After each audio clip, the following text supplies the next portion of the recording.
some Spanish translation of how to join the interpretation line. Bradley, thanks, Jenna. Muy buenas tardes a todos ustedes. Les queremos dejar saber que hoy esta reunión será interpretada al español.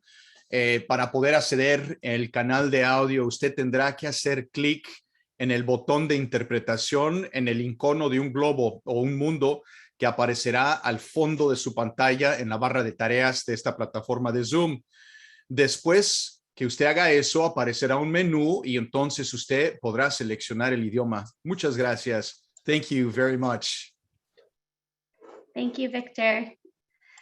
Okay, I'm going to just do, before we dive into the meat of the town hall tonight, I'm going to run us through a few quick Zoom items here and some housekeeping. I'm sure everyone knows how to use Zoom now, and there might be folks who are new to it. So we'll have the mute, unmute, video off options tonight. You can see the participants at the bottom toolbar of your screen. If you have questions, comments throughout the town hall, you can add them in the chat.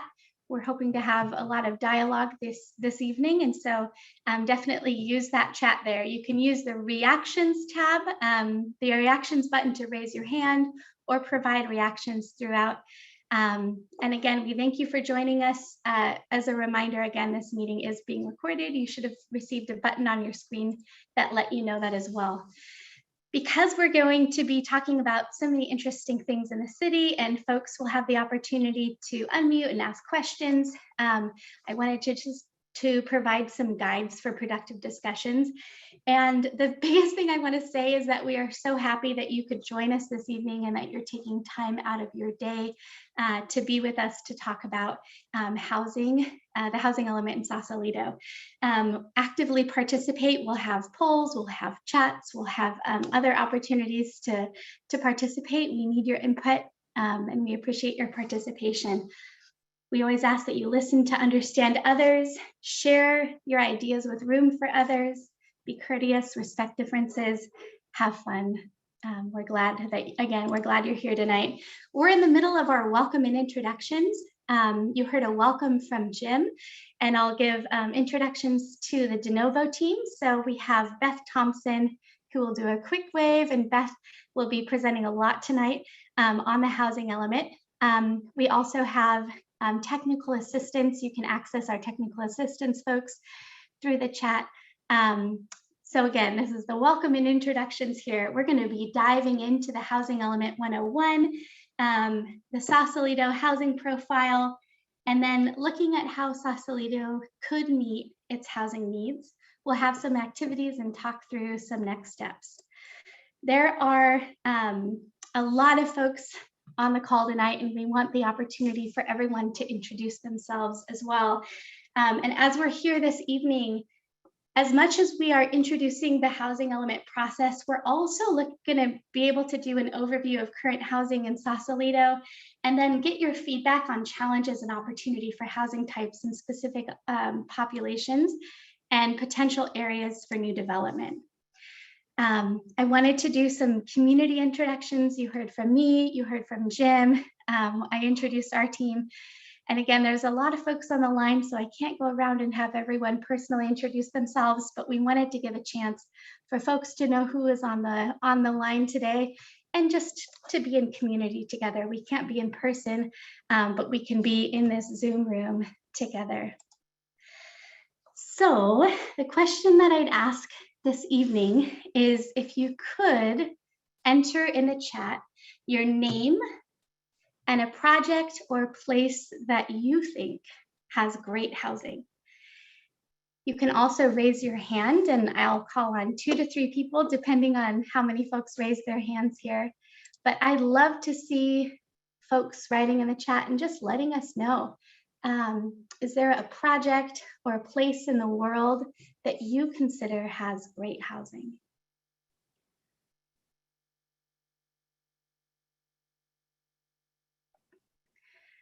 All right, I see a few folks introducing themselves in the chat. Someone mentioned Tubac, Arizona. Sandra, let me know if I pronounced that right.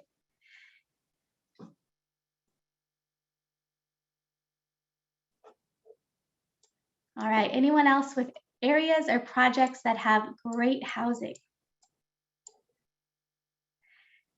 It's kind of a big question. Someone said, I have no idea. So it might be a place that you feel like there's housing for different types of people, or there's housing that meets the needs of the city, or it's beautiful. I see Amsterdam here. I see Helsinki and Finland. I see Sweden.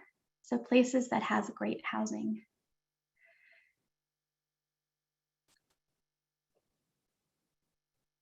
I think there was a specific city in France. And then just a moment, oh, I see a floating homes cooperative in Amsterdam. Alameda, former shipyard, has great housing. Michael noted that Marin County is a great place to live. All right, thank you so much for sharing those insights with us. We have another question relating to introducing yourself. And for that, we're going to be introducing a tool that we'll be using tonight called Poll Everywhere. We'll be asking a few questions and then just talking about some of the results that we see. This will be a live poll. You'll be able to see how everyone on this call is responding to it. And so you can do it in two ways. You can do it on your smartphone, or you can do it by text message. So if you want to use a browser like Chrome or Safari or Edge or Explorer, you can go to pollev.com/kwpoll1. You can also text the number 22333 and you'll receive a response back.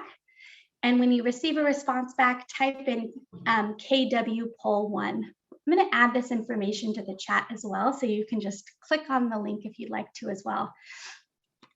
And I'd encourage everyone to just take a moment to do this. We're going to be asking a few questions tonight, and we'll have some word clouds. We'll have some opportunities for you to see what other participants are saying on the screen. So I'd say whatever one you're most comfortable with, whether it's text message or smartphone, to do that.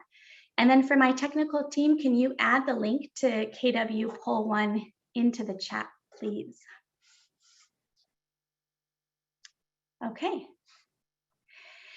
And if you don't have a smartphone, you can use text messages. So you can text the number if you're on an analog, if you're on your cell phone, you can text it 22333 and then the word KW Poll 1. You can also do pollev.com/kwpoll1. Christian Mendez just added that to the chat. You can do it in your browser too. Sometimes I like to have a different browser and a different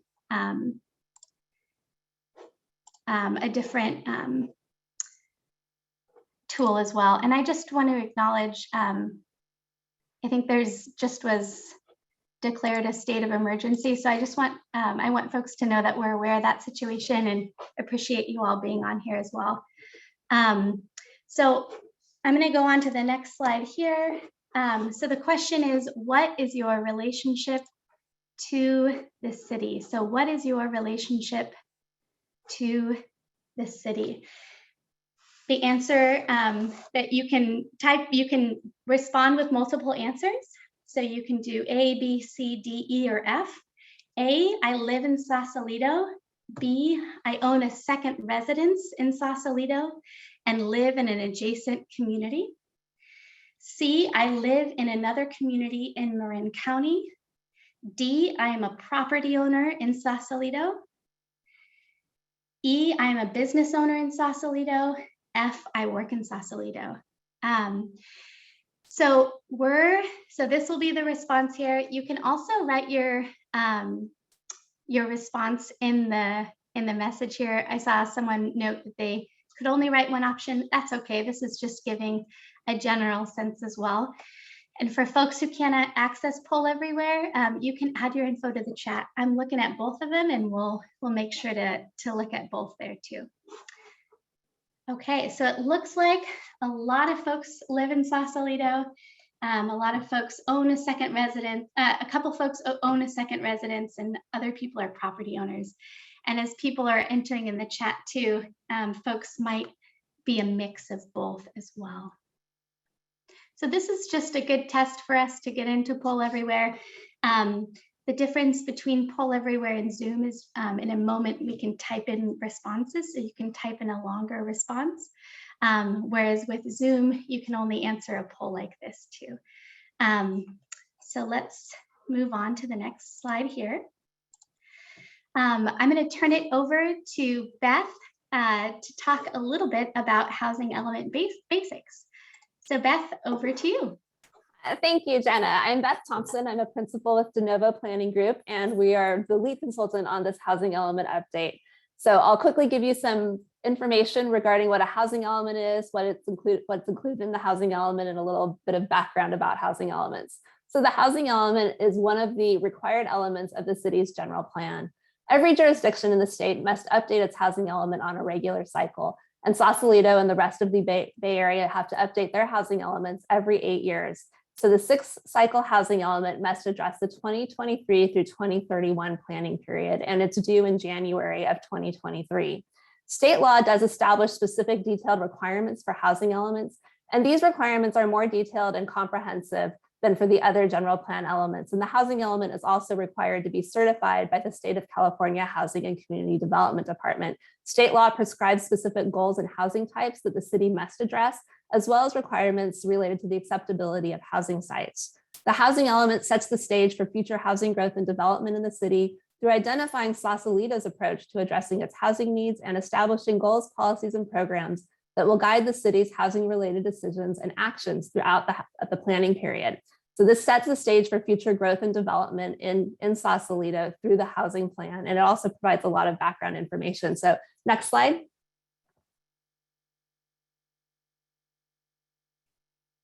So the housing element is a bit lengthier than most of the other general plan elements, and there are a lot of components to the housing element. So in addition to serving as a policy document, the housing element includes a wealth of information related to housing conditions and needs in the city. The housing needs assessment will summarize demographic and socioeconomic data for the city, including its special needs groups.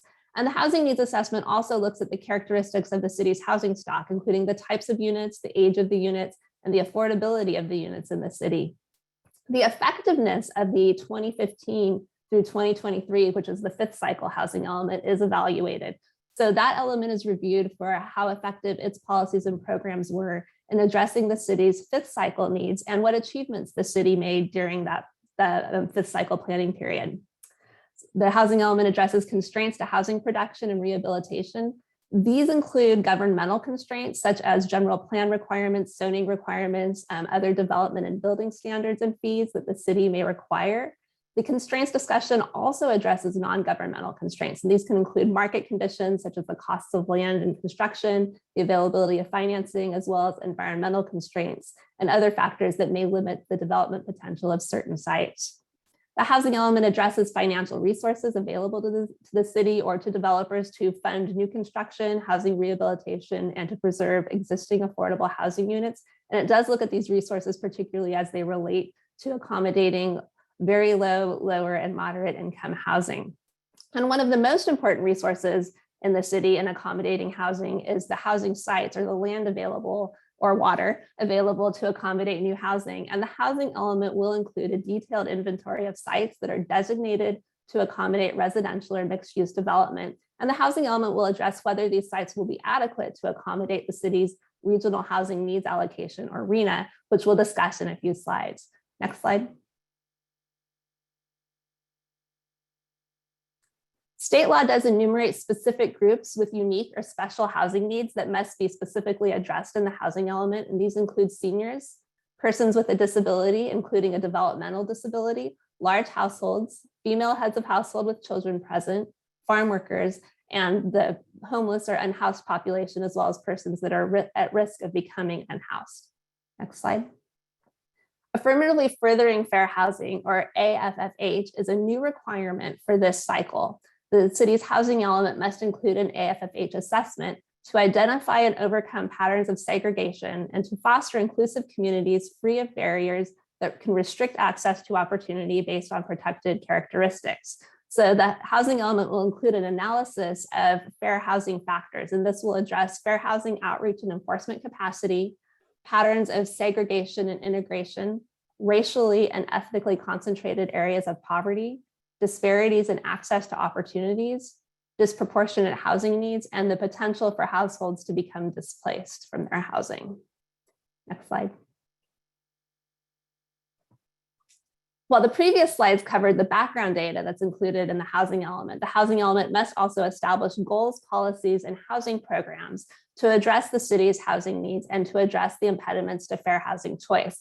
And so the housing element will include a housing plan that's the regulatory component of the housing element update. And it will include a plan to ensure that there's adequate land to meet the city's housing needs, to facilitate affordable and special needs housing development, to provide for housing rehabilitation and preservation of existing affordable housing, to mitigate governmental constraints on housing development, and then also to promote equal access to housing.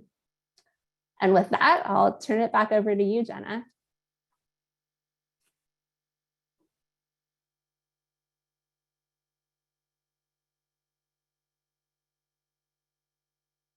I lost my mute button. There we go. Thank you so much, Beth. So we did want to provide folks the opportunity. Beth just went over a lot of information about the housing element. And I think for a lot of folks, it could be new information, but if anyone just has any questions about what Beth just shared, and anything, we're going to dive a lot deeper into the housing element, but anything that was just mentioned by Beth. And you can raise your hand and unmute. We'll have a time for discussion if you'd like, or add information to the chat.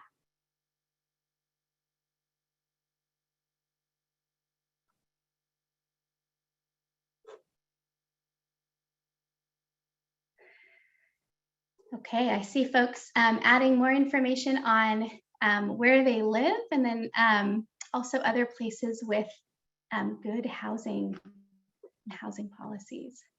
All right, so we'll hold our questions to the next one. I'm guessing as we dive deeper, folks might have additional questions. And I think we're working on the poll, so in the future ones, you can respond to multiple answers as well. But thanks everyone for your patience on that. Okay, Beth, I'm gonna turn it back over to you. Oh, I have this guide for productive discussion, just in case anyone was talking during this one here. And now, Beth, over to you. All right, so now we'll go over the regional housing needs allocation. And this is one of the most interesting and significant components of the housing element update process.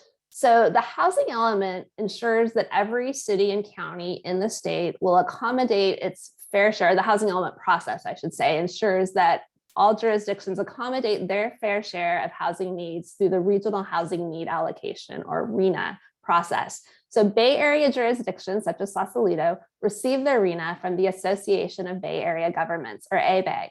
ABAG receives a total allocation, a large number, from the state for its 9-county region. It then allocates these units to every jurisdiction within every city and county within its jurisdiction based on a number of factors. And these units are allocated by income level. So for the 6th cycle, ABAG adjusted allocations to each jurisdiction to address access to opportunity. So areas that have more economic opportunities, educational opportunities, access to services, receive more units than areas that are designated as being low resource or low opportunity areas. Areas that are proximate to jobs, either by automobile or by transit, also received more units. And then there was also a social equity adjustment, so that areas identifying above average racial and economic exclusion, as determined by ABAG through its methodology, also received an allocation of lower income units that was at least proportional to that jurisdiction's share of households. Next slide.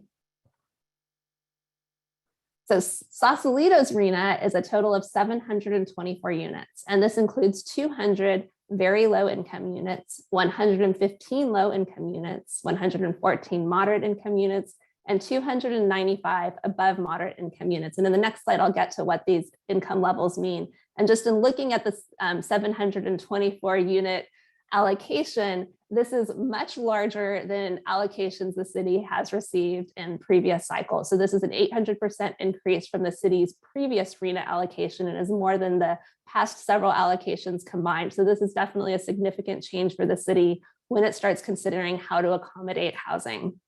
Next slide, please. So what do these income levels mean when we're talking very low, low, moderate, and above moderate income? So if we start looking at a one-person household, for example, that's a lower income household would earn, and so for each household size, we've gone 1 through 4 person households.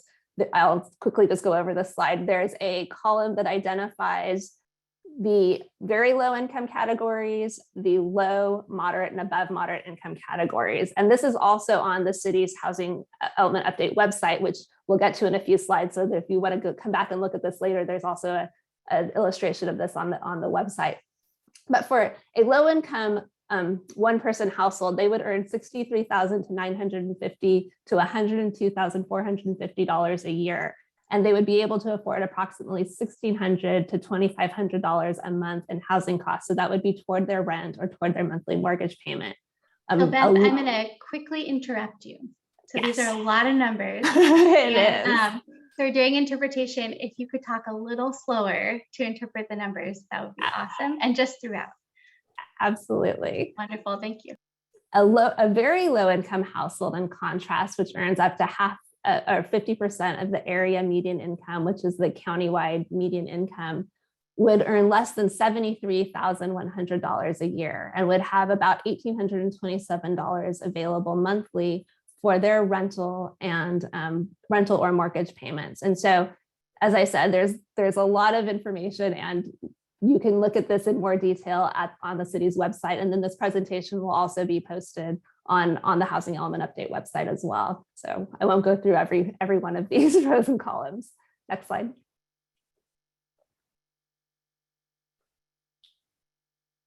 All right, just to do another brief pause.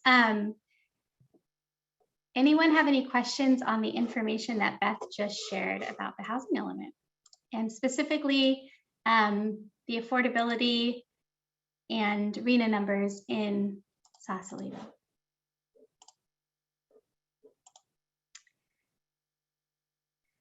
So I see a question for you, Beth. Could you explain how the average incomes determine the categories? So I think it's relating to the AMI here. Absolutely. So the state, well, HUD and the state both determine the income categories. So the state of California every year publishes these income categories. So a very low income household is expected to earn less than 50% of the area median income area median income. And that's adjusted by household size. So a very low income one person household would be expected to earn less than a very low income 4-person household. The lower income group earns from 50 to 80% of the area median income, while the moderate income group earns from 80 to 120% of the area median income. And the above moderate income group earns more than 120% of the area median income. And just, I'll check in with folks to make sure if that answered your question. You can add more questions in the chat. I do want to pause just for a brief moment as people are taking this in, if there's any additional questions here.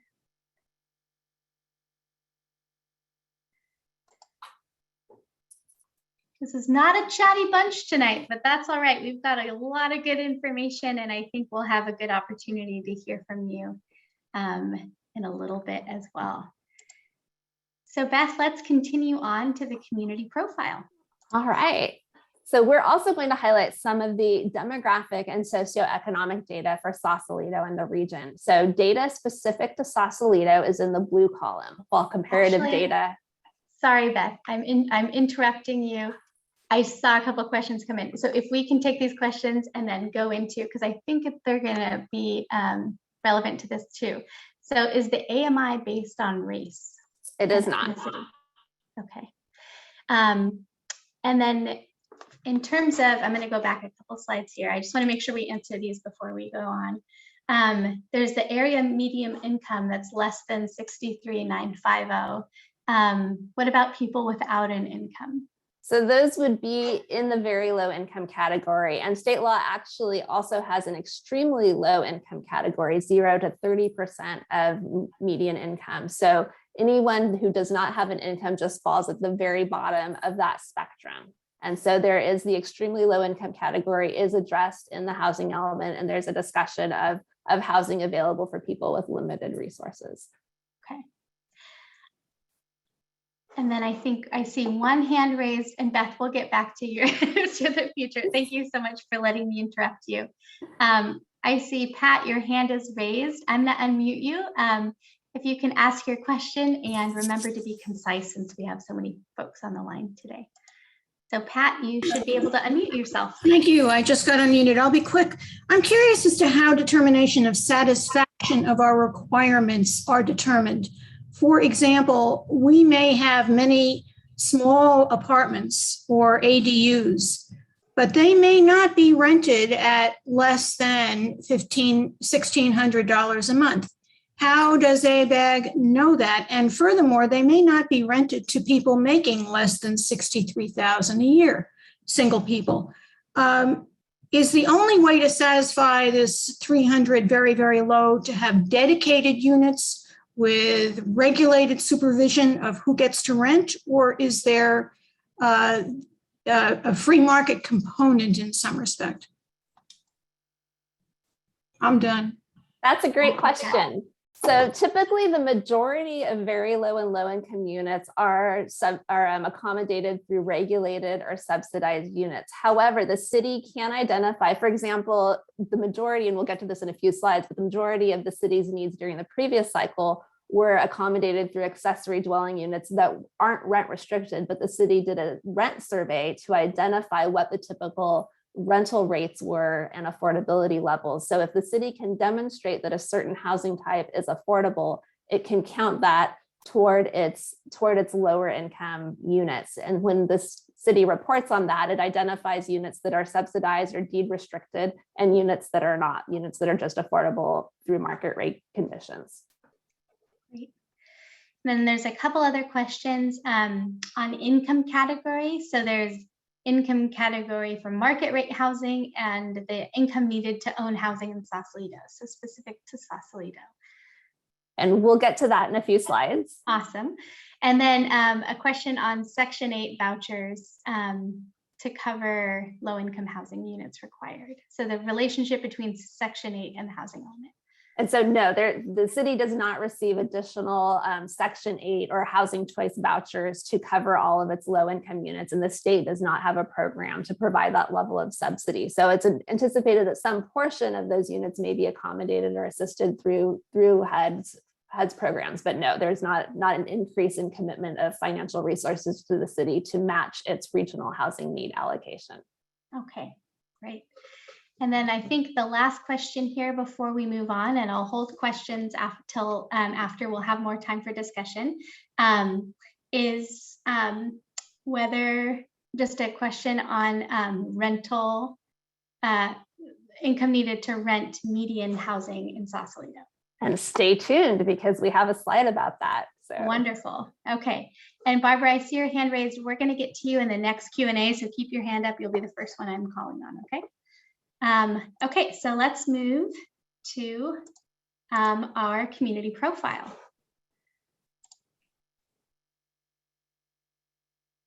And back to the next slide. There we go. There we go. And so as you can see, information related to Sausalito is highlighted in blue, and this table just provides an overview of some demographic and socioeconomic data related to the city. So as you can see, Sausalito currently has a population of approximately 7,355 persons and a total of 4,590 households. And from 2010 through 2021, so over the past decade, the city's population grew by about 4.2% and at a much higher rate than its household growth rate, which was 1.2%. And the city's population growth rate was higher than that of Marin County or the Bay Area, but its household growth rate was lower. Over 60% of residents in the city have a college degree, and that's higher than the numbers we're seeing in Marin County and the Bay Area as a whole. The city also has a significant amount of seniors. 37.3% of the city's population are seniors 62 and older, which is higher than the 26% in Marin County and the 18% in the Bay Area. And the city's rate of persons with a disability is similar to the Bay Area as a whole and slightly higher than Marin County. Next slide. So this slide shows tenure, which is the percentage of owners versus renters. And as you can see, the majority of housing units in Sausalito, which are in that first column and in blue, 55% are owner occupied, while the remaining 45% are renter occupied. And Sausalito's rate of renters is higher than the county as a whole and is also slightly above the overall Bay Area region. Next slide.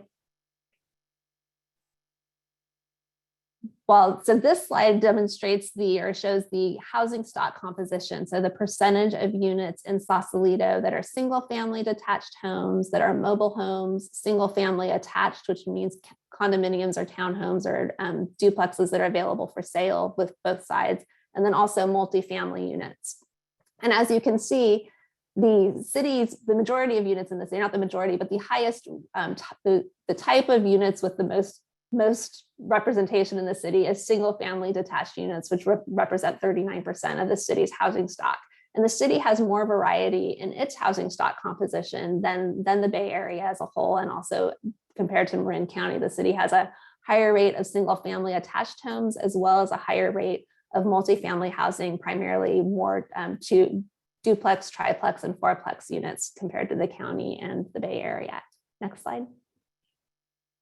This slide looks at some of the household and housing characteristics of Sausalito compared to the county and the Bay Area. And once again, Sausalito is highlighted in blue. The city has a smaller average household size or median household size than the county and the Bay Area. 1.6 persons per household is typical in Sausalito compared to 2.3 in Marin County and 2.6 in the Bay Area. And this ties in with the high percentage of 1-person and 2-person households in Sausalito compared to the county and the overall Bay Area. And the city also has a lower rate of large households. So only 2.3% of households in the city have 5 or more persons, and those numbers are higher for the county and the Bay Area. About 7.6% of homes in the city are vacant. And while this sounds like that might mean there's a lot of homes available for rent or for purchase, the majority of these homes are seasonal or other vacancies, which means that 5.5% vacancy rate for seasonal and other vacancies means that these homes are not on the market. They're not for sale, they're not for rent. So they're available for seasonal use as a second home or for other purposes and aren't adding to the city's permanent housing stock. The household median income of the city is about $111,906 a year, slightly lower than the $115,000 a year from Marin County. And Sausalito does have a higher rate of households under the poverty level, 9.2%, compared to the county and the Bay Area. The city has a lower jobs to household ratio. So the number of jobs for each household in the city, that's 0.9 compared to 1.16 in the county and 1.39 in the Bay Area. And the city has approximately 25 unhoused persons. Next slide. So for those who wanted to know about the affordability of the existing homes in Sausalito, home prices, as you're probably well aware, have been trending upward since 2012 and have gone in the previous period also had gone up and down a bit. In 2021, the median single family detached home price in Sausalito was approximately $2.23 million, and that's 35% higher than the Marin County sales prices. And the median condominium or townhome price was $950,000, also higher than the prices in Marin County as a whole. So what does this mean for affordability? A household needs to make approximately $453,000 per year, which is a combined income of $218 per hour for working members of the household to afford the conventional single family median home price, assuming that they're putting 20% down. To afford the condominium or townhome price, the attached single family homes, a household would need to make about $191,000 per year or $92 per hour combined. So definitely on the higher end of the income scale. And for any of the moderate and above moderate income households, when we're looking at the detached single family home prices, only the households in the above moderate income category can afford those housing prices. Next slide. Looking at rental rates for Sausalito compared to the broader Bay Area, the average rental rates in Sausalito range from approximately $2,100 to about $4,500 per month, depending on household size. And these average rents are affordable to households earning approximately $85,000 per year. And that goes up depending on the number of bedrooms in the unit. And because these are average rents, there's also a significant number of the units in the city that are probably renting at higher rates. So we're looking at people earning about $85,000 to $179,000 per year to afford those rents. And so households that are in the upper end of the lower income group and then in the moderate and above moderate income groups can afford the city's market rental rates. Next slide, please. So as I had mentioned, this is the first cycle in which we have a really detailed affirmatively furthering fair housing analysis. And so in the next few slides, we're going to look at some characteristics related to fair housing. And a preliminary fair housing review was conducted by Marin County at the county level for all of the local jurisdictions, and they identified a number of factors to be considered through the housing element update process. And so related to segregation and integration patterns, it was identified that the area just north of the city, which is a portion of Marin City, is designated as a RECAP, which stands for racially or ethnically concentrated area of poverty. And this designation indicates areas that have more than 40% of residents with incomes that are below the poverty level. And then more than half of the residents in that area are people of color. Next slide. This slide also looks at segregation and integration patterns. The area in red reflects census tracts with mostly white residents, while the area in pink reflects a census tract with 4 or more races represented. And as you can see, Sausalito is mostly white, and then the more racially mixed areas in Marin City just outside of Sausalito. And when we provide these figures in the housing element document itself, we will be zooming out a little bit more to provide some more context between Sausalito and the broader region. So these were the pre-made county figures, but we're going to be making some new figures as well. Next slide, please. In addition to looking at racial integration and segregation, the fair housing analysis also looks at some other characteristics. And in Sausalito, we can see in the northern and central portions of the city, which are the areas colored orange, there's a higher rate of persons with a disability than in that remaining southern portion of the city. Next slide.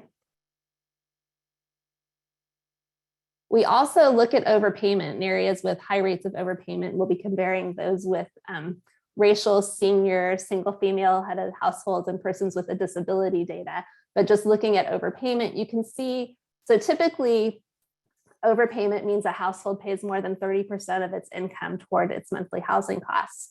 And as you can see in the area in red, 60 to 80% of people living in that area are overpaying for housing. And the areas in orange, 40 to 60% of people are overpaying for housing. So you're experiencing high rates of overpayment in Sausalito.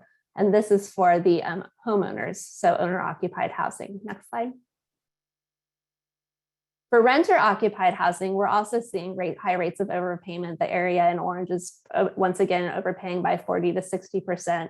And then the area in the lighter orange is overpaying by 20 to 40%. So renters aren't overpaying quite at the same extremes as homeowners, but you're still experiencing a lot of overpayment for people who are living in Sausalito. Next slide. So how is the city addressing its housing needs? Next slide.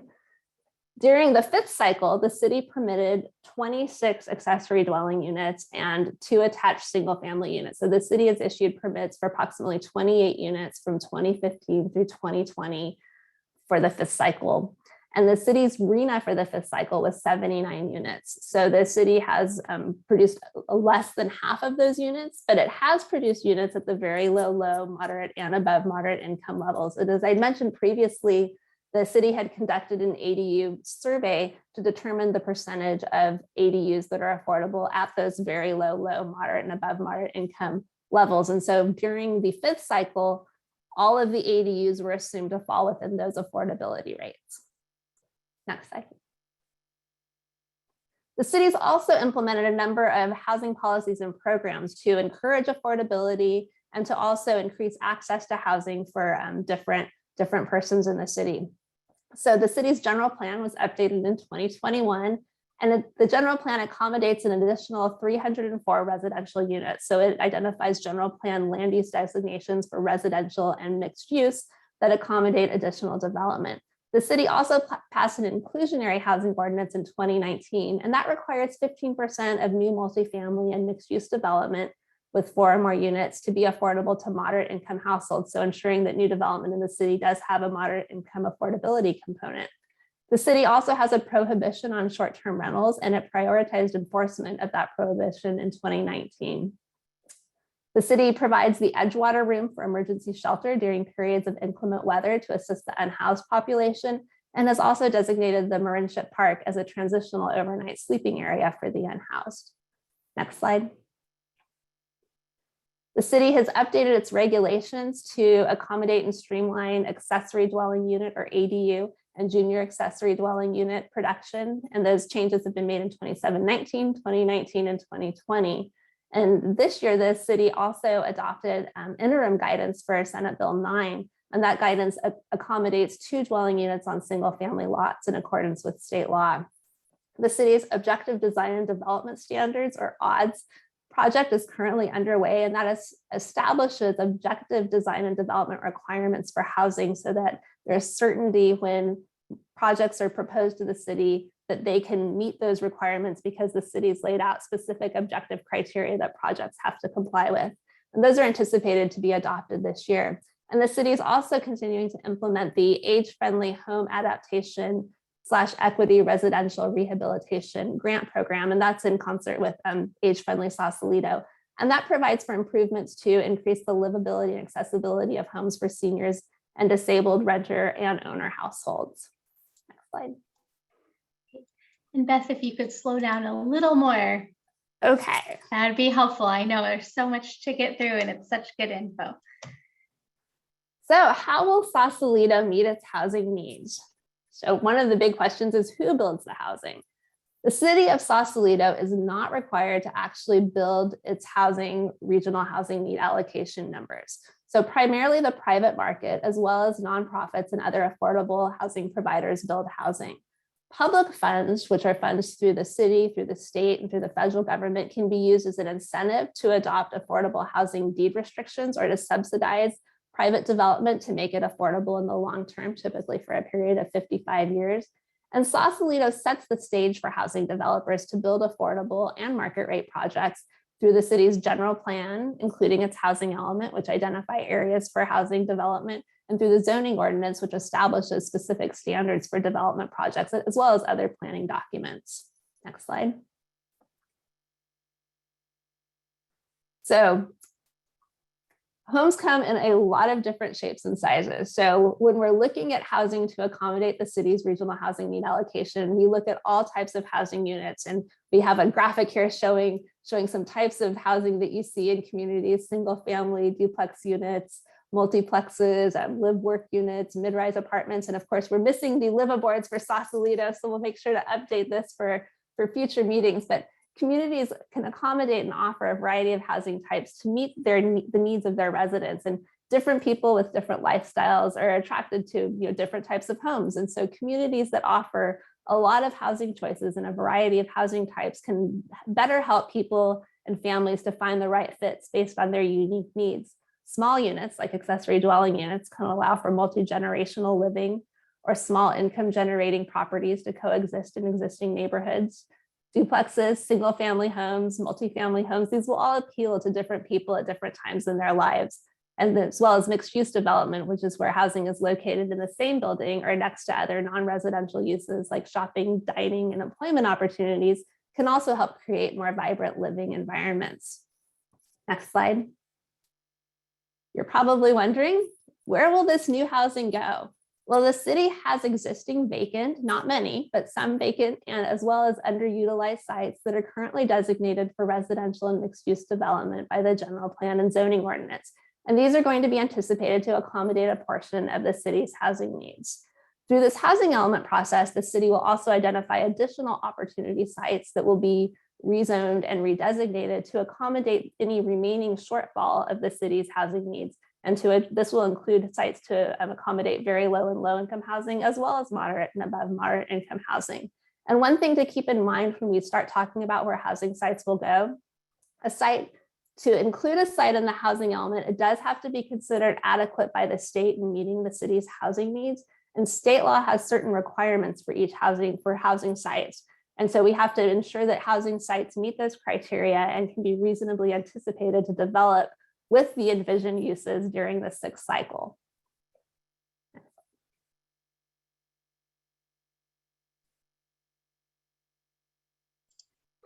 All right, thank you, Beth. I've seen a lot of questions in the chat. I told Barbara I'd start with her. So Barbara, let's unmute you, and just as a reminder to be concise, and we can't wait to hear your question. So you should be able to unmute yourself.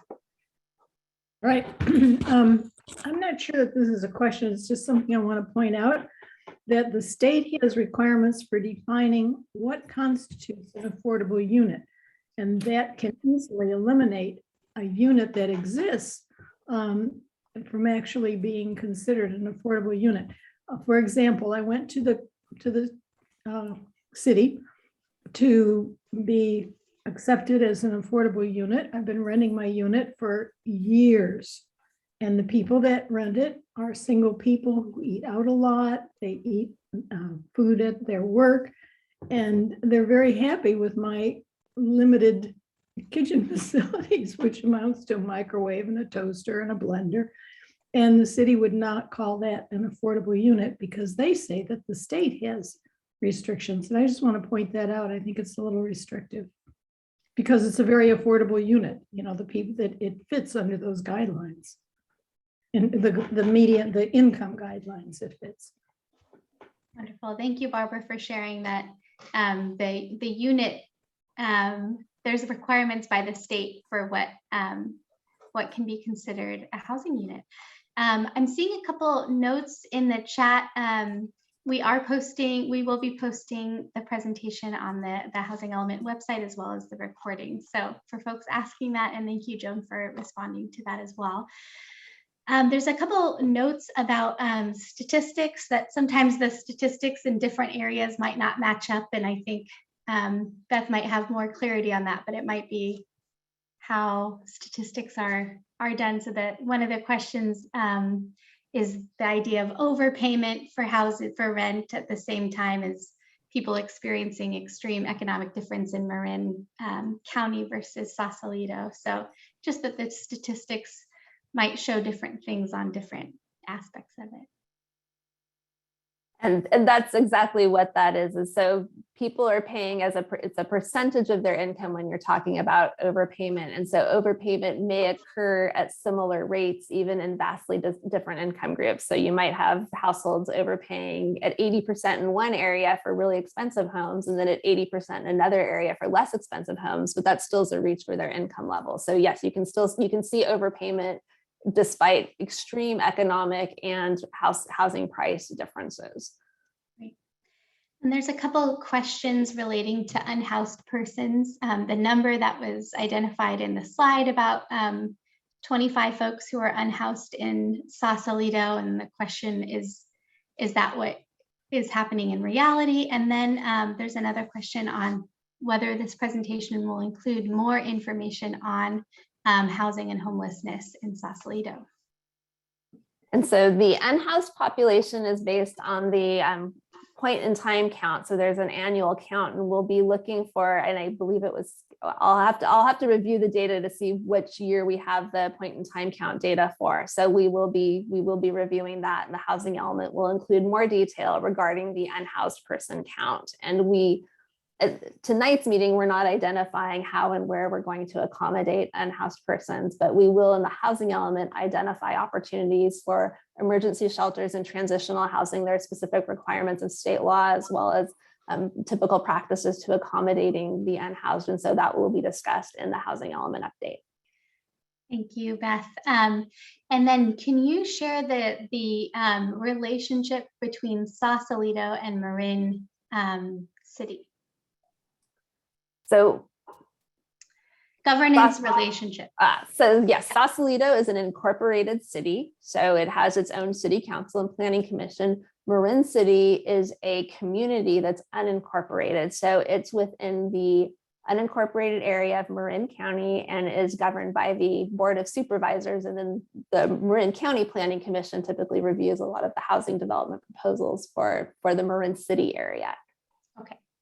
So does Sausalito have any governance over Marin City? No.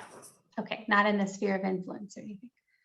And I would have to look at the sphere of influence, but the city would have to annex areas to actually have governance over an unincorporated area. So it'd have to be annexed to the city. Thank you so much. I got a couple questions on that. Okay, a couple more questions.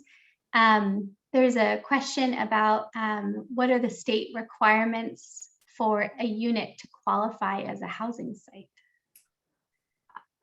So for a housing unit to qualify, and we were actually following up on this very issue with the state of California. So typically a housing unit is an area that has a structure that has accommodations for living, sleeping, and eating all within the same unit. So an assisted living complex that provides community kitchens and not individual kitchens under the current state interpretations would not be considered to be a housing unit. We have looked at the census definitions, which don't actually coincide with the city or with HCD's current definition. So we have asked the state to provide some clarification and perhaps expand their definition to be consistent with the census, which would provide the city a bit more flexibility in accommodating its units. Thank you so much, Beth. And then there's a question on CEQA. So is there expedited CEQA review, the California Environmental Quality Act, or exemption for new housing that's approved by the housing element?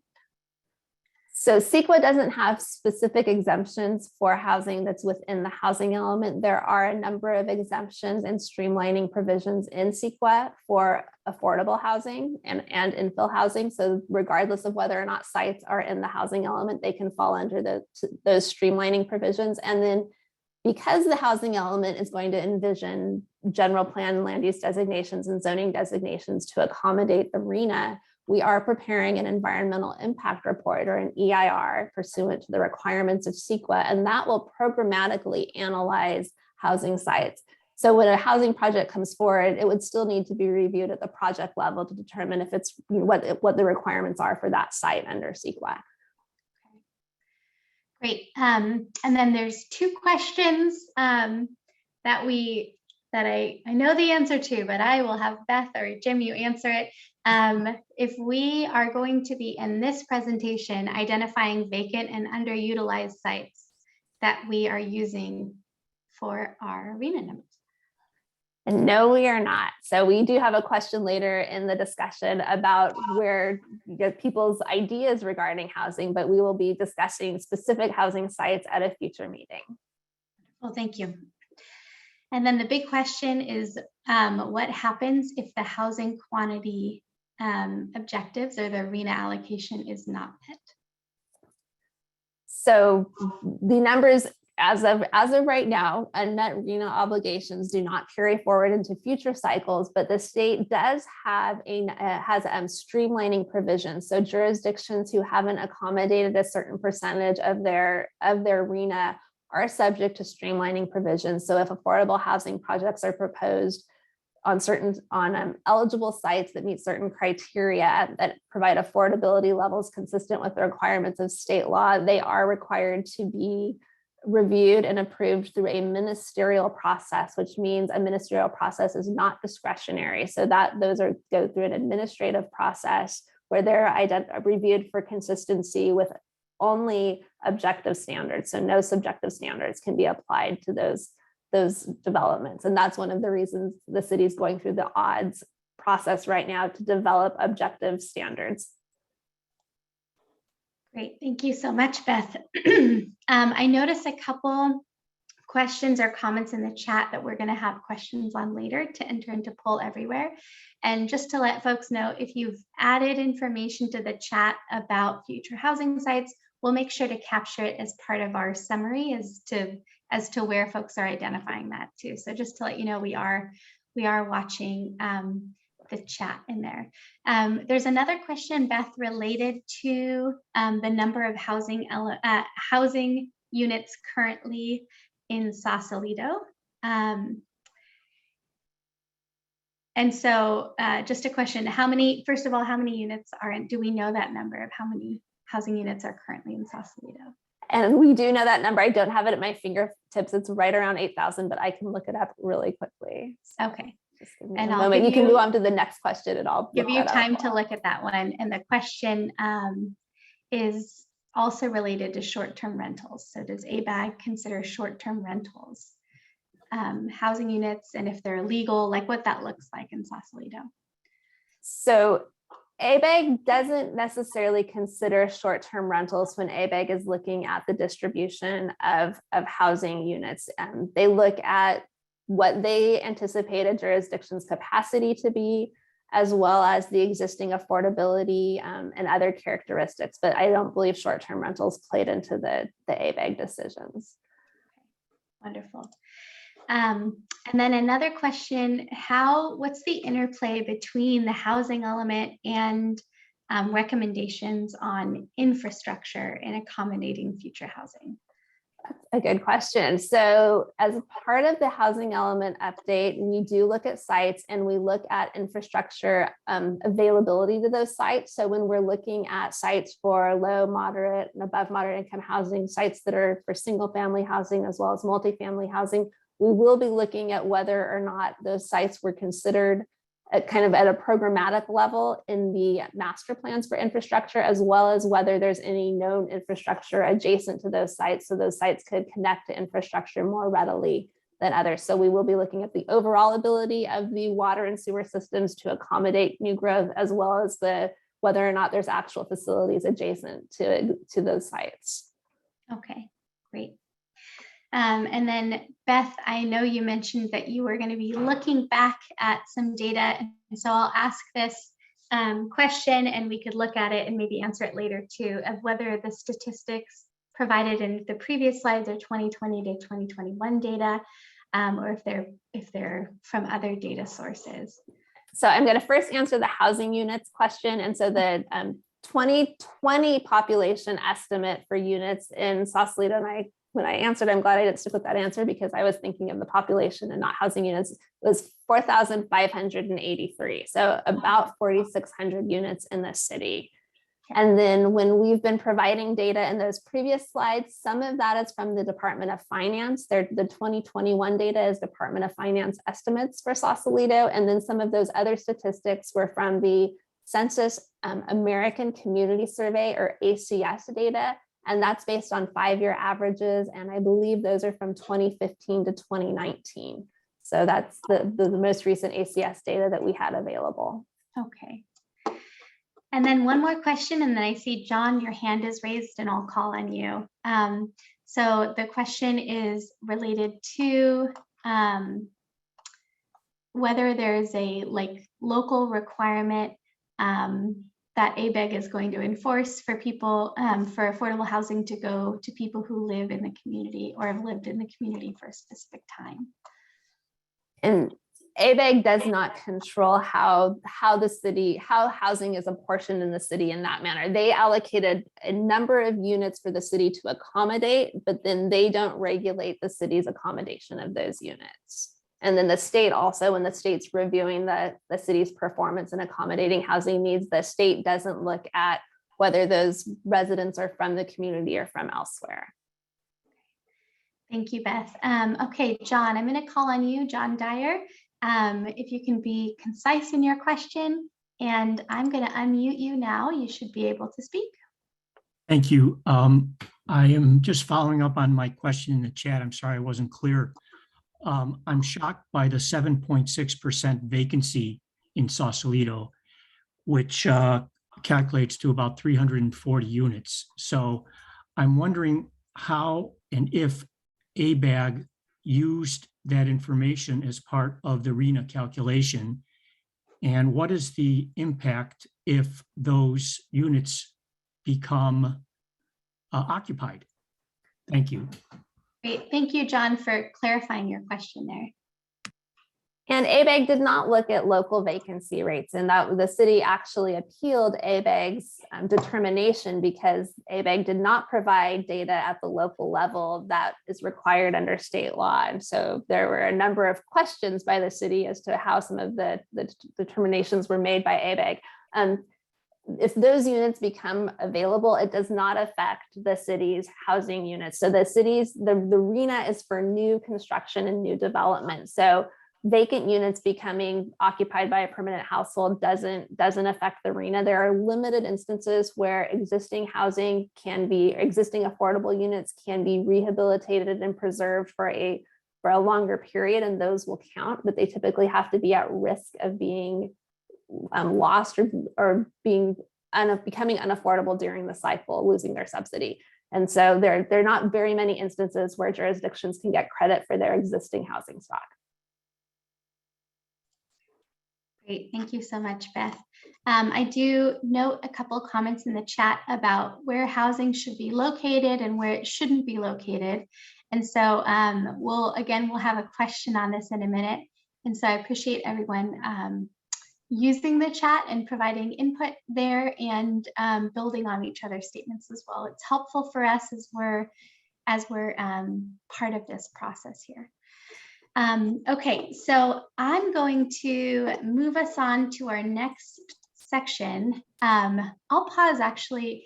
Jim, is there anything that you've noticed in the chat that you'd like to highlight or dive deeper into with questions? No, but thank you for asking. Thank you. Great. All right.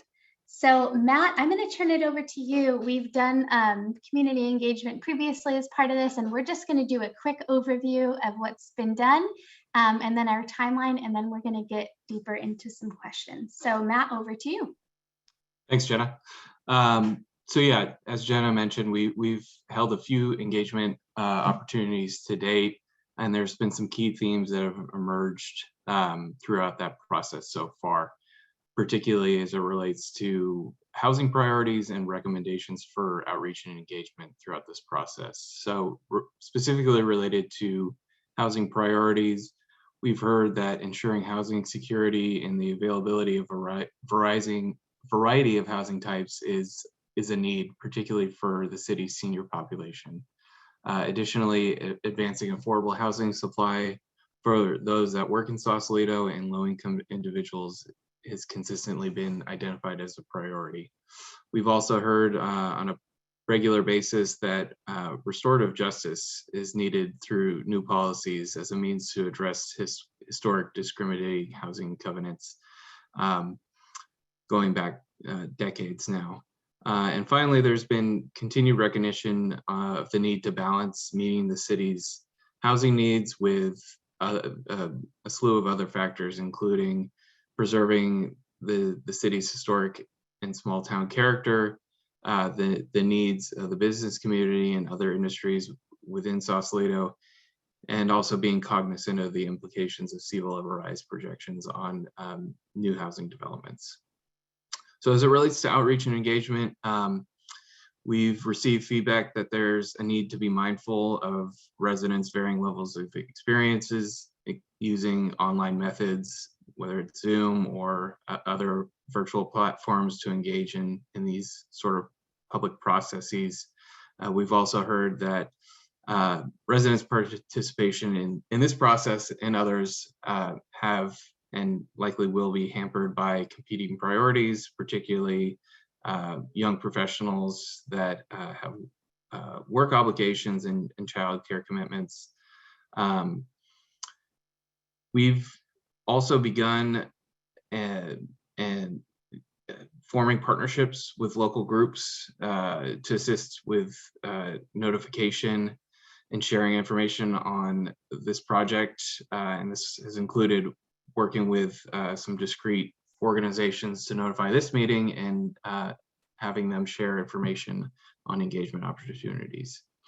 And finally, these partnerships are also helping us to identify means for engaging with the homeless and anchor out community in Sausalito. If you go to the next slide, please, Jenna.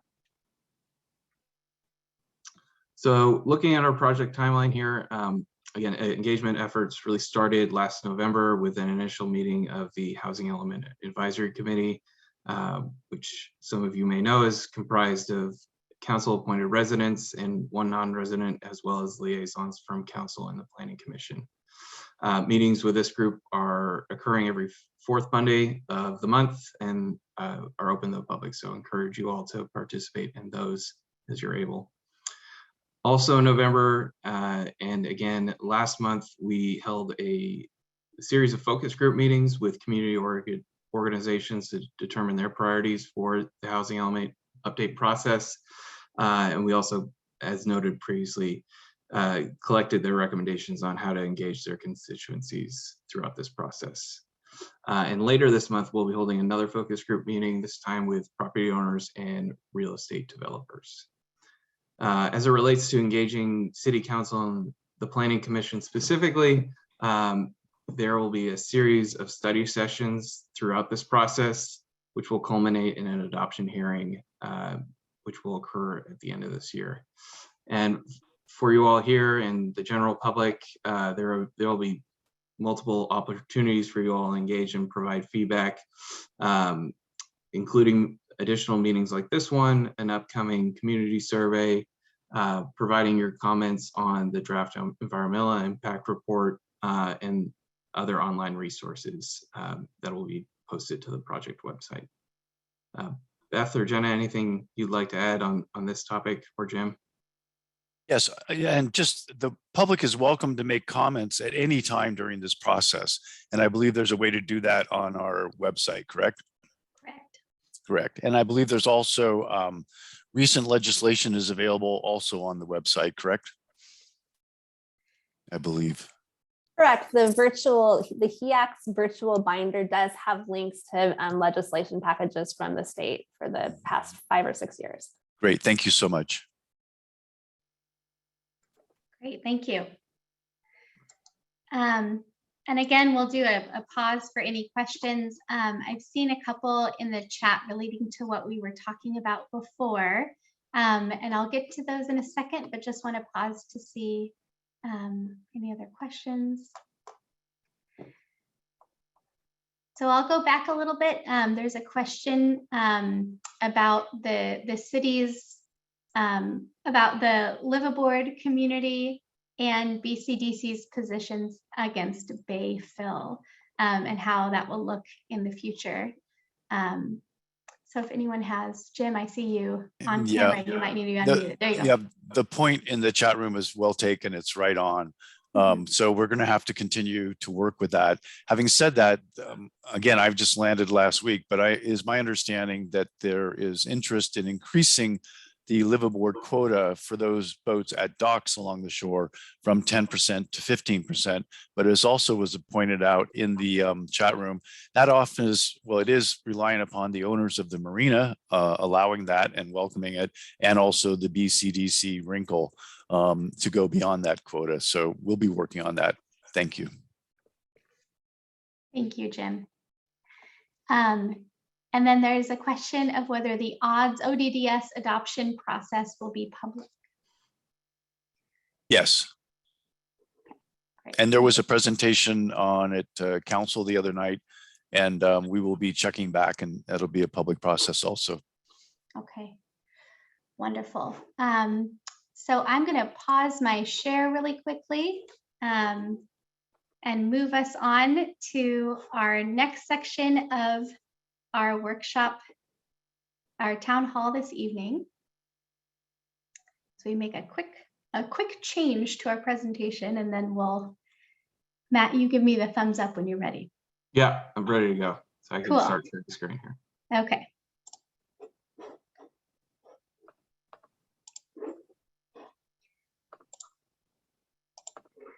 So everyone, this is your time to shine with the poll everywhere. And if you're not comfortable using poll everywhere, we also have the chat.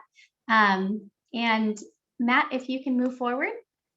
Okay, so there's going to be, again, just a reminder on how to participate. If you haven't already, Christian just added information to the chat, pollev.com/kwpoll1.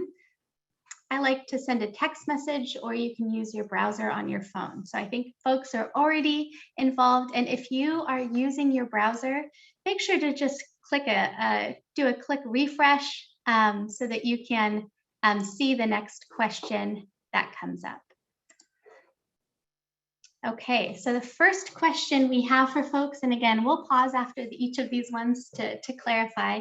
In one word or phrase, what opportunities does the city have for the housing element update? And so use an underscore, it says dash, but use an underscore if your response is a phrase. So this will become a word cloud. So one word or phrase, what opportunities does the city have for the housing element update? Or what's an opportunity for housing in Sausalito with this update process?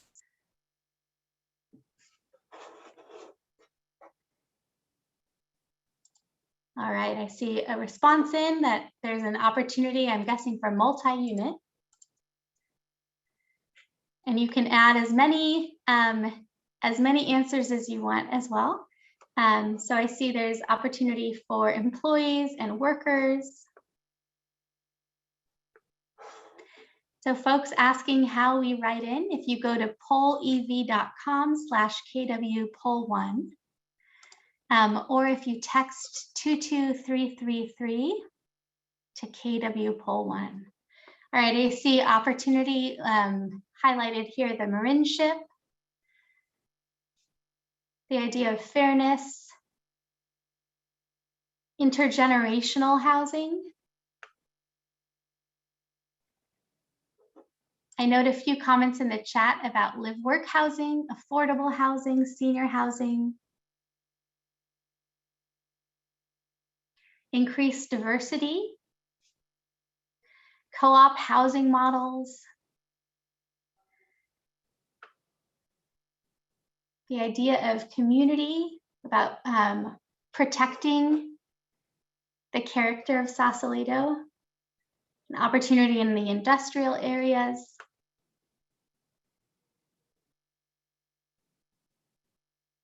North Point, live work. I see a note in the chat to think outside the box, that there can be more diversity and more community, which is connected to Sausalito's history. Housing for seniors. All right, I'm seeing seniors highlighted here in the word cloud here. Fairness. Wonderful. So it's getting a little small since there's more people writing in. So we'll give another moment, and you can see the words highlighted here. And just to let everyone know on the back end, where if you wrote in a phrase that you don't see captured here, we have it all on the back end, and we'll include it as part of our summary as well. All right. So we'll pause here as folks can see this. I see a note on zip code village. There's an opportunity for a zip code village in which people live in the same zip code in which they work. Looking at addressing the history of redlining by providing a path to homeownership, the bridgeway, but really I'm seeing workers, community, seniors, sharing spaces, fairness. Wonderful. Okay, I'm going to move us on to the next question here. And this question, you just need to refresh your browser if you're on a browser. If you're on the text message, no problem. You can enter here. So just as we asked about opportunities, our next question is on challenges. What challenges does the city face? And again, if you're writing a phrase, if you do the underscore between the words or a dash between the words, that'll keep them together. So what challenges does the city face for the housing element update? Economics, space, NIMBYs are not in my backyard. Zoning is a challenge. lack of affordable housing funds, land, challenge of racism. Someone noted the loss of character.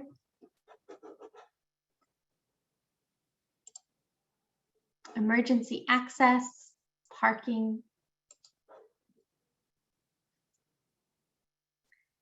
Limited space. Protecting the essence of Sausalito.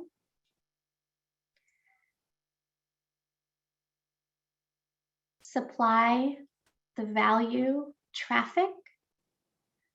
Classism, fear.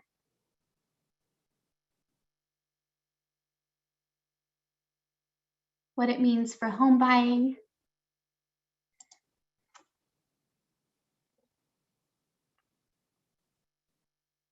Someone noted in the chat, it's challenging to house your own workers when you are suddenly an internationally coveted, finite, small geography. So Sausalito's unique characteristics, huh? Gentrification, availability of land, space. So we're seeing a lot of notes on supply, land availability, notes on racism and classism, on maintaining Sausalito's character, protecting the industrial workspaces and protecting our working communities. The BCDC, wonderful. Okay, so I'm going to move us on to our next question. And the question is, what is important for the city to consider as it develops the housing element? So for this one, we're not going to use bubbles. We're going to see answers come up on the screen and they'll scroll. So the answer here is water. What's important for the city to consider? So if you have a longer answer, 2 to 3 words, 5 words, you can add that here too. And you don't need to use the underscore. So I see sea level rise, important for the city to consider. Infrastructure, preserving the working waterfront, locating housing near public transit, the environment, prudent land use or infrastructure, things that are important for the city to consider as it develops the housing element update. Traffic, managed retreat, looking at shrinking Sausalito's commute map, things that are important for people, for the city to consider in the housing element update: property rights, evacuation routes. I've seen sea level rise quite a few times pop up here. Diversity of businesses, the risk the city will take on if this isn't feasible, what access looks like on our roads. We've heard this a little bit before this evening, but also preserving the economic engine of the Marinship. What construction impacts will be on existing neighborhoods and residences. So what's important for the city to consider. See a note in the chat that it's important for the city to be a community where workers can be neighbors. And also it's important to consider sewage. View preservation, the Native American population. The difference in Sausalito in north and south. The topography in hills, fire zones. Important to consider reparations for racial discrimination, economic opportunities. Looking at how housing will be placed in the city, whether it's spread out or compact in different areas. Being welcoming. Seeing a couple environmental notes on evacuation routes, landslide risk, sea level rise, and displacement in the Marin ship. Some notes in the chat about having a relationship and interfacing with Marin City. The carrying capacity of the city, how many people can we house here? What's the number? Traffic off 101 through residential areas, economic resilience. All right, quite a few things that the city should, that is important for the city to consider as part of this. And just as a note, this is going slowly for me to read out loud to you all, but if you have added comments on Poll Everywhere in the chat, we have them and we'll be including them in the summary and in as we're drafting the housing element too. So just to let everyone know, this is slow for us to read, but it is all captured. There's a note on the role of city government in preserving property values, shared housing. All right. So we have a few other questions, so I'm going to move us to the next question here.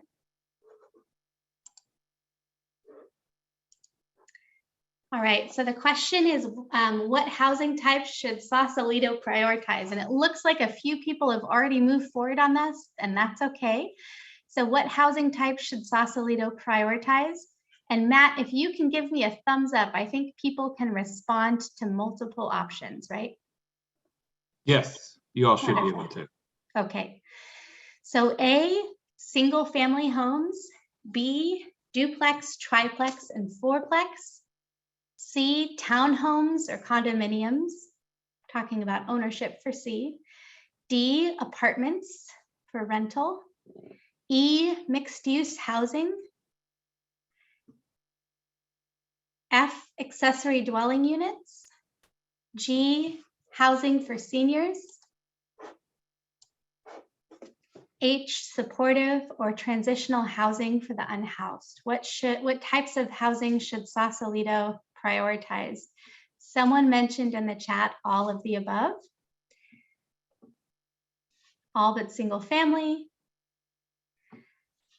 All right, so we're seeing some interesting insight here in the poll as people are responding.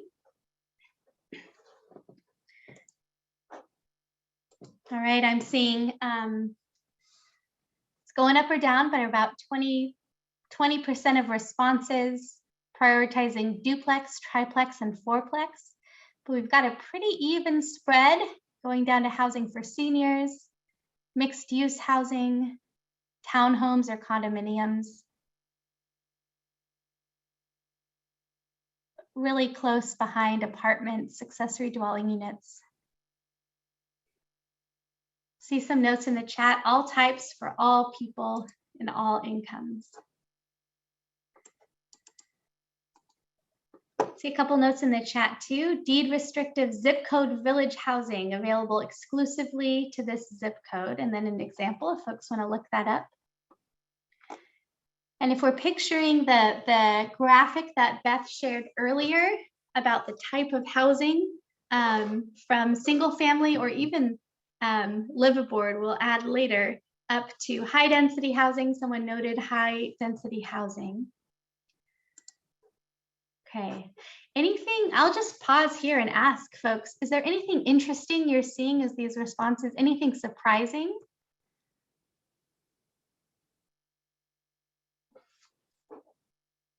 And I'll pause if anyone wants to raise their hand or add to the chat. Is this generally what you anticipated the answers to be?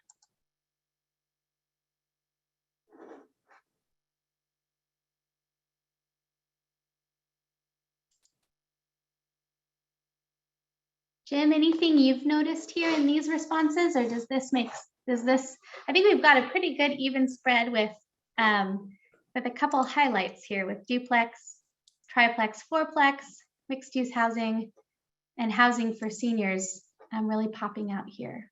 Yeah, something that jumps out to me is, of course, the housing for seniors, which actually there's been some success in town with the Rotary Club. And then the mixed use housing is interesting to see, because when you're going to talk about certain areas, mixed use housing would allow for workers to live near where they're living, and that's encouraging to see. And then the duplex, triplex, and fourplexes, which gets back to the missing middle, also relates to SB 9 and infill on single family lots.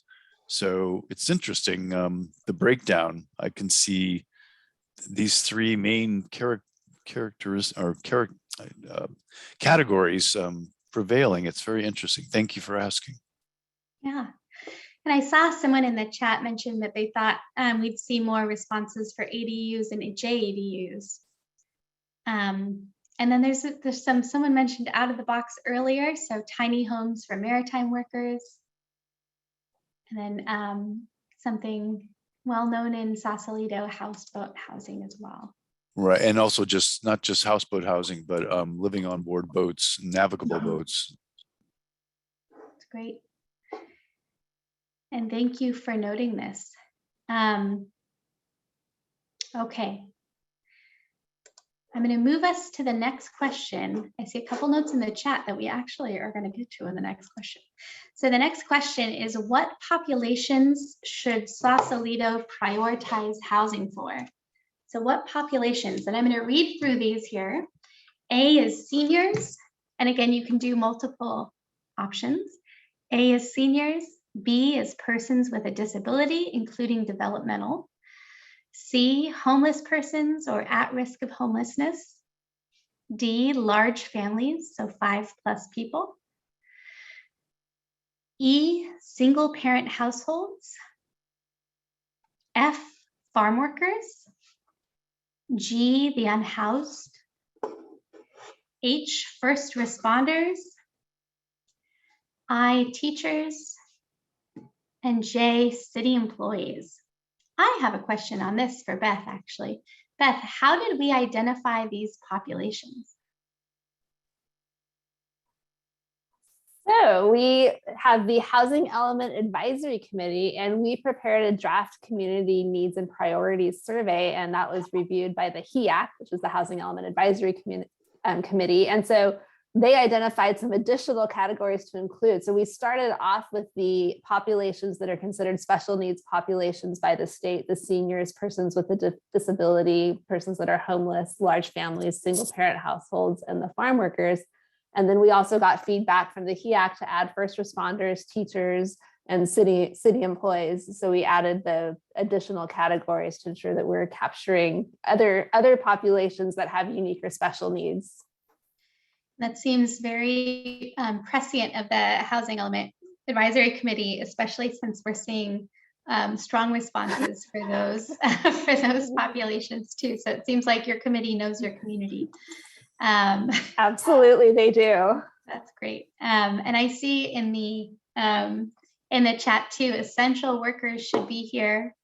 So I think the attempt for that was probably captured in the last three, but the note on essential workers, working waterfront workers, live work maritime.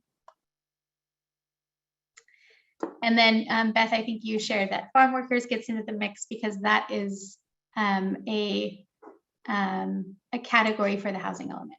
Right, state law requires that we look at the farm workers, and that actually includes workers in the timber industry as well. So it's a little bit broader than just what people typically think of when they think of a farm. Great. All right, and then I see a couple folks noting, so we have, I'll just read the responses back. So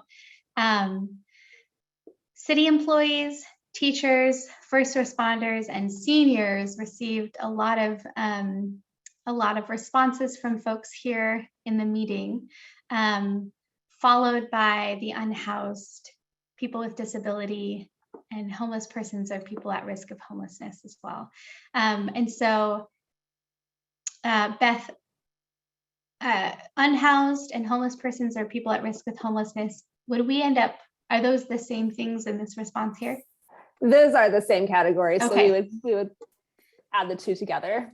So I'm gonna bump that up in the in the voting here of this isn't voting, but in people's responses, just to see that we're seeing that pop out as populations that the city should prioritize. And I'll also chime in that we are preparing and will be distributing a community survey that is much more detailed than this. It has, I want to say about 20 questions. And some of those are very detailed. So even if you respond tonight, please also take time to fill out the housing needs and priorities survey when that's released, because that has more questions and we get a little deeper into some of the specific needs and priorities for the city. So for those of you who are participating tonight, please also stay tuned for the survey when it comes out as well. Mm-hmm. And then one note from Jane in the chat that families might be represented here as folks might be feeding their kids or doing anything tonight to take care of a family. So, and I think Beth's notes on the community survey will be layering our outreach here. So tonight won't be the only opportunity, and we'll be getting that survey out as well. Okay, so I am going to move us on to our next question, and it's about fair housing. And so we have a note on what fair housing means. And so you can see here on the screen, fair housing choice means that individuals and families have the information, opportunity, and options to live where they choose. And then there's a note on barriers. And so Beth, I'll just let you give a quick overview of what fair housing means. Just means that all people, regardless of race, color, religion, sex, familial status, national origin, disability, or any other protected category, have equal opportunities to live in the housing they choose to live in. And so there's some different factors that address fair housing choice, or different kind of subcategories. So people should have the actual choice, so realistic housing options to live where they would like, and then also protected choices, which mean that they should be able to access housing without discrimination. And then they should also be enabled to have sufficient information available so that their choices are informed.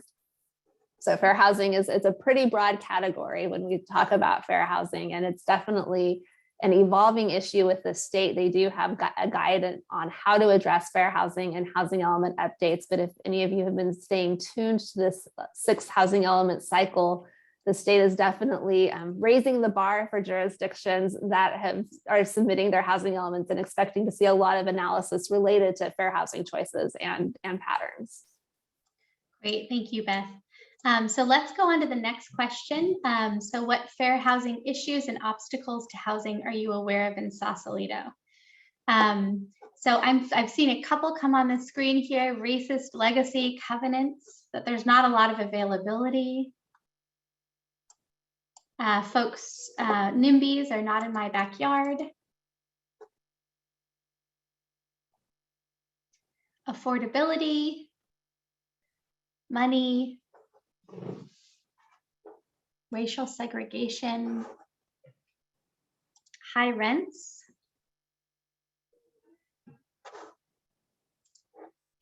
there's not a lot of supply,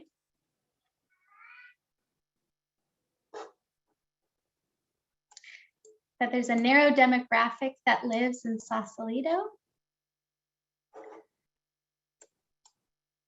transportation, poor roads, obstacles to housing you're aware of in Sausalito, racism, classism, the water rising, affordability, segregation, redlining, people fearing the loss of property value. I see in the chat some conversation going back and forth on seniors in Sausalito, so I'd invite everyone to take a look there too. But there's not a lot of land to build on. There's high housing costs, fear of lower property values. All right, thank you so much, folks, for responding on this one. All right, I'm gonna head on to the next question here. The question is, where do you think housing should go in Sausalito? And I know you were all waiting for this question. So, where do you think housing should go in Sausalito? And you might have already answered that in the chat as well. Where do you think housing should go in Sausalito? I see all options must be on the table along the Bridgeway and the Marin Ship.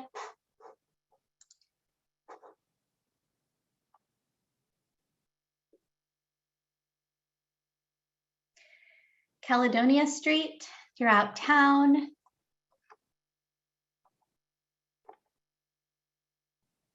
Along North Bridgeway and open areas.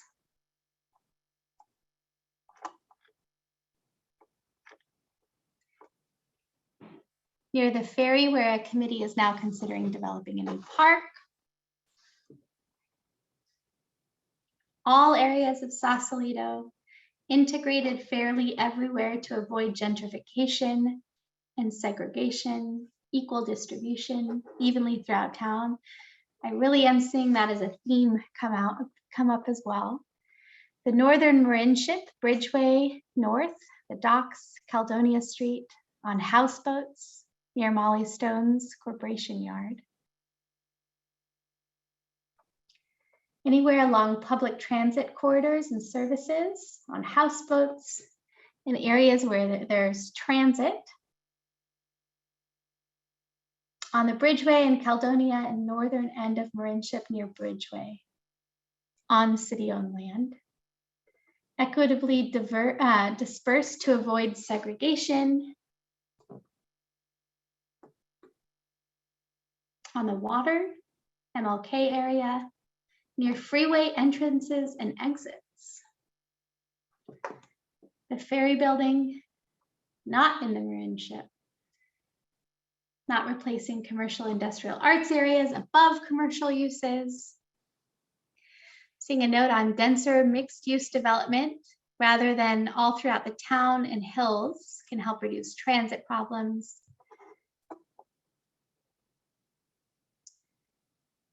In the hillsides, Cypress Ridge. Thinking about some folks in the chat have noted some of the nuances of development, protecting housing from infrastructure and projected sea level rise. Not in SFD, that might be single family development neighborhoods, floating homes and marinas, existing residential areas.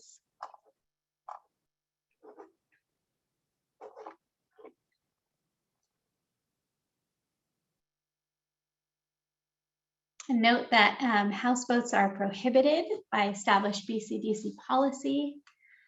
All of Sausalito, Cypress Ridge. A note on the interplay between transit and housing and where to add transit stops along transportation corridors and MLK. The north side of town, but not extending to the waterfront. Looking at how we're repurposing office buildings, preserving recreational space. Jim, anything you're noticing as answers are rolling in here? I love it. It's just wonderful. And it actually, I think it's hitting all the opportunities. And it's also interesting to see the reservations on where it shouldn't go. And I think it's also highlighting how, as we go through this process, it's really going to be important for the public to be able to talk to each other and decide among themselves how we are going to address the issue of where. So as we move forward, I think it's really going to be necessary to have a forum or more than one forum where the public can really debate this among themselves. We can help with providing the best practices and renderings of what things can look like, but the real nitty-gritty is having the community decide where and how this is going to happen. And we can assist in that process, but this community is going to have to decide. And one comment that was in the chat was, this is being forced upon us by the state.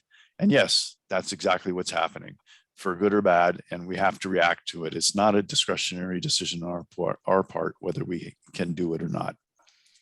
Thank you. All right, thank you, Jim. All right. A lot more answers have come through. I'm sure folks could see them as they were coming in. I'm seeing notes on not in Cypress Ridge, as Jim mentioned. There's folks responding where it should not go, as well as where it should go. Spencer Fire Station, north end of town near the 101. All right. Okay, I'm going to move. I'm just going to I want to pause and ask if anyone, as you're seeing responses come in, and we've seen some notes in the chat as well, if there is anything surprising to you or anything you've seen missing, and hopefully you can add it in if you've seen it missing.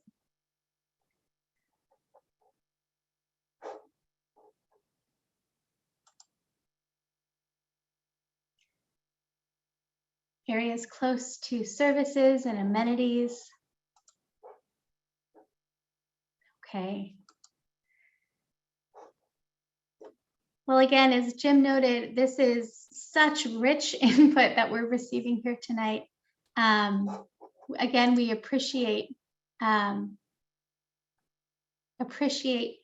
response here this evening.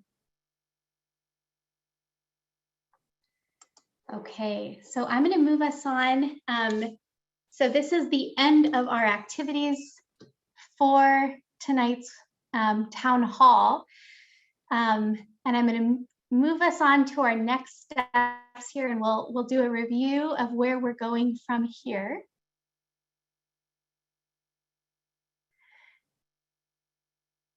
And I can take this here. Or Beth, is this you? Either of us. All right.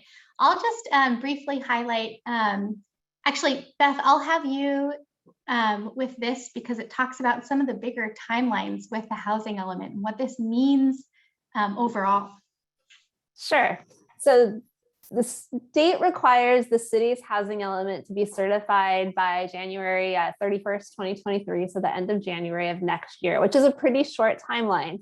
So what's happening between now and January 2023? So we've evaluated the city's existing housing element. We started that process late last year and have reviewed that. We're getting some additional data from the city on 2021 production, but we expect to have the evaluation of the previous element published within the next few weeks. We're preparing the initial housing element analysis. So that's all of the data I talked about, the housing needs assessment, housing constraints data, inventory of sites. And we're doing that through May of this year. And we anticipate having a draft element to the Housing Element Advisory Committee for review by June. So there will be a preliminary draft out in June. We'll get their feedback, we'll make some revisions, and then we'll get that out for public review for a 30-day public review period. We anticipate that occurring in July. Following the public review period, we'll revise the housing element to address the comments we receive from the public, and all of the revisions to that public housing element will be made in track changes. So it'll be really easy for you to go into the housing element and see how and where it was changed and how we addressed any comments you may have made. Once we've made revisions to the public review housing element, we will then submit it to HCD, the State Department of Housing and Community Development, and they have a 90-day review period. And so during that review period, they, in addition to reviewing it internally, also let various interested parties know that the housing element has been submitted. So we may get feedback from housing advocates and other organizations that are interested in housing as part of the HCD review process. And HCD reviews it pretty closely to make sure that we've addressed public comments and that we're meeting all of the requirements of state law. During the HCD review period, we also anticipate that the draft environmental impact report will go out for public review, and we anticipate that in about October. And that has a 45-day public review period. So that will be out before any of the decision makers are making decisions related to the housing element. And then following the close of the draft EIR public review period and the HCD review period, we will prepare a revised housing element that addresses the comments we've received, and that will go out for review in December of 2022. And that will go to the Planning Commission for consideration and a recommendation to the City Council. And then it will go to the City Council for consideration of adoption. And both the Planning Commission and City Council meetings will be public hearings. So those will be noticed. You'll be welcome to attend and comment. And then throughout this process, we will have more opportunities for the public to weigh in. So we'll have some community and public engagement highlights or town halls like this, surveys, and then the Housing Element Advisory Committee meetings will occur, of course, throughout the process as well. All right, thank you. And then Can I just highlight one thing on that last slide, Beth? That we really are going to be rocking and rolling until June to get to that point. Thank you. yes. Yes, this is an expedited. I will point out that following our scope of work and embarking on this process, state law changed. So we used to have a concurrent public and HCD review period that was only 60 days. So we expected a little more time to work on the housing element. So we've absorbed an additional 30 days of public review and then the 30 days added to the HCD review period. So there's definitely some more public review that has compressed the time to prepare the housing element. And if you go to the next slide, I'll highlight some of the opportunities for community input. So we're anticipating having a community survey out. So for all of residents, business owners, and people interested in what's happening in Sausalito to provide your input. So that'll be out this month. And then we also will be sending a survey to community-based organizations, developers, and other stakeholders that serve specific aspects of Sausalito's population or development, housing development communities. And we expect that one to be going out in February as well. Those will run for about 30 to 60 days to get feedback. And then following those surveys and following some work with the Housing Element Advisory Committee to identify sites, we anticipate holding a second workshop to talk about housing sites, which is what a lot of people are most interested in when it comes to a housing element. We anticipate that in April of this year. And throughout this process, if you want more information about the housing element, what's going on with it, if you just want to understand more about what a housing element is, please visit the housingelementsmarin.org website.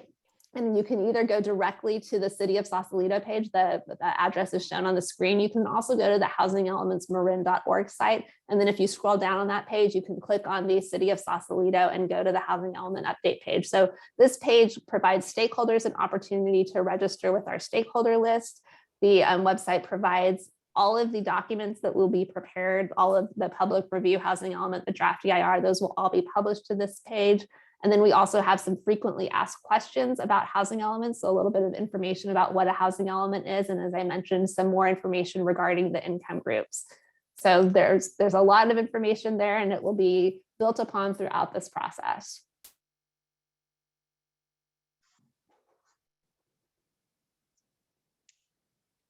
I think we have one more slide with contact information.